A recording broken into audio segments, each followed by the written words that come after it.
রাসেল মিয়া কি এমন একটা ছবি বানাইলো যে সে এখন তার মুভিকে শাকিব খানের বরবাদ মুভির সাথে তুলনা করছে আর বলছে যে একসময় মানুষ বরবাদ ছবির কথা ভুলে যাবে।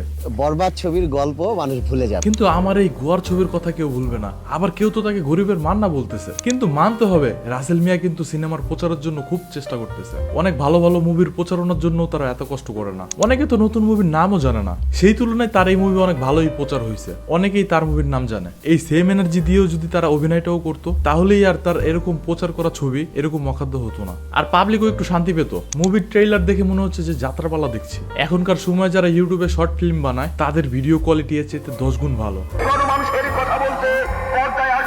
রাসেল মিয়া মনে করে যে ব্যান গাড়ি দিয়ে মুভির প্রচারণা করলেই দর্শক দিয়ে হল ভরে যাবে। আরে ভাই, দর্শক কি এখন আগের মতন বোকা নাকি? তারা চায় মানসম্মত একটা ভালো সিনেমা দেখতে। এরকম মান্নারি লোকের ভিডিও তো ইউটিউবে অনেক আছে। যেহেতু নাম দিছে এটার মুভির মতো তো হওয়া দরকার না?